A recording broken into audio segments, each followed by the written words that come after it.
Disconnect the blower tube from the harness assembly and then undo the straps on both sides as shown in the video. Turn the harness assembly backside up. Use a T15 bit to remove the tapping screws securing the backboard to the harness assembly.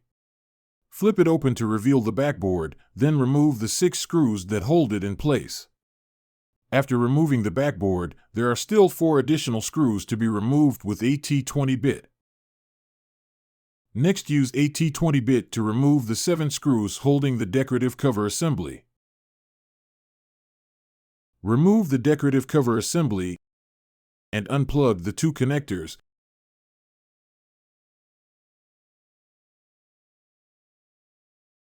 Then the BMS electric assembly can be detached. Replace it with a new BMS electric assembly.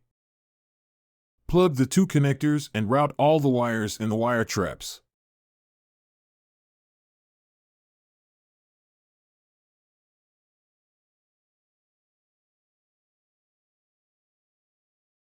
Install the decorative cover assembly and use a T20 bit to tighten it with the 7 screws. Lift off the harness assembly and use a T20 bit to tighten the 4 screws that hold the BMS electric assembly in place. Use a T15 bit to tighten the backboard with the 6 screws. Match the holes on both sides of the harness assembly with the backboard sides, again using a T15 bit and screws to tighten them. Finally, let's install the harness assembly. As shown in the video, pass the strap through the handle, thread the strap through the top slot of the strap buckle from the bottom, and then through the bottom slot.